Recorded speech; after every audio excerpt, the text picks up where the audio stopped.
राज्य शासनाच्या वतीने दरवर्षी 27 फेब्रुवारी हा मराठी भाषा गौरव दिन म्हणून सर्वत्र साजरा करण्यात येतो। शासनाने सर्व शासकीय व्यवहारात मराठी भाषेचा वापर करावा याबाबत सूचना दिल्या आहेत। सोलापूर जिल्हा प्रशासनाच्या वतीनेही प्रशासकीय व्यवहारात मराठी भाषेचा वापर मोठ्या प्रमाणावर केला जातो। तरी सर्व शासकीय विभागाबरोबरच सर्वसामान्य नागरिकांनीही जाणीवपूर्वक जास्तीत जास्त व्यवहार मराठी भाषेतच करावेत आणि भाषा संवर्धनात पुढाकार घ्यावा असे आवाहन अपर जिल्हाधिकारी मोनिका सिंह ठाकूर यांनी केले। नियोजन भवन सभागृहात मराठी भाषा गौरव दिनानिमित्त प्रशासनाच्या वतीने आयोजित कार्यक्रमात अपर जिल्हाधिकारी ठाकूर मार्गदर्शन करत होत्या। यावेळी उपजिल्हाधिकारी तथा मराठी भाषा अधिकारी अंजली मरोड, पुण्यश्लोक अहिल्यादेवी होळकर सोलापूर विद्यापीठाचे कुलसचिव डॉ. शिवाजी शिंदे, प्रांताधिकारी सदाशिव पडदुणे, जिल्हा पुरवठा अधिकारी संतोष सरडे, महाराष्ट्र साहित्य परिषद जुळे सोलापूर शाखेचे अध्यक्ष पद्माकर कुलकर्णी, साहित्यिक मारुती कटकधोंड, चंद्रकांत धर्मशाळे, गिरीश दुराखे, तहसीलदार श्रीकांत पाटील, समीर यादव यांच्यासह विविध विभागाचे अधिकारी, कर्मचारी व साहित्यिक उपस्थित होते।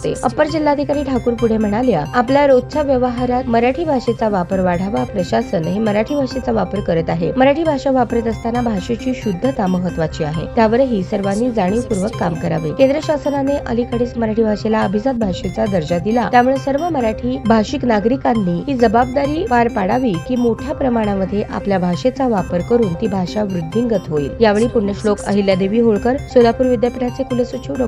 शिवाजी शिंदे म्हणाले, प्रत्येक कार्यालयात काम करताना कर्मचाऱ्यांनी मराठी भाषेचा वापर केला पाहिजे। शासकीय कार्यालयात मोबाईलच्या अतिवापरामुळे कर्मचाऱ्यांचा परस्परातील संवाद अत्यंत कमी झाला आहे, तरी सर्वांनी परस्परात योग्य संवाद ठेवावा, तसेच तो संवाद मराठी भाषेतच करावा असेही त्यांनी सूचित केले। तसेच मोडणी येथे कैलास काटकर यांचे केस कर्तनालय आहे, तिथे त्यांच्या दुकानात जवळपास 350 पुस्तके आहेत। दररोज 70 ते 80 लोक तिथे येऊन पुस्तके वाचतात। तेथील पुस्तके वाचणाऱ्या लोकांना ते विशेष सवलत देतात, त्यातून मराठी भाषेचे संवर्धन होण्याची मोलाची भूमिका बजावली जात आहे। असे उपक्रम जास्तीत जास्त ठिकाणी झाल्यास मराठी भाषेचा वापर मोठ्या प्रमाणावर वाढेल असे त्यांनी सांगितले। प्रारंभी अपर जिल्हाधिकारी मोनिका सिंह ठाकूर यांच्या हस्ते ज्येष्ठ कवी विवा शिरवाडकर उर्फ कुसुमाग्रज यांच्या प्रतिमेला पुष्पहार अर्पण करून अभिवादन करून कार्यक्रमाचा शुभारंभ करण्यात आला।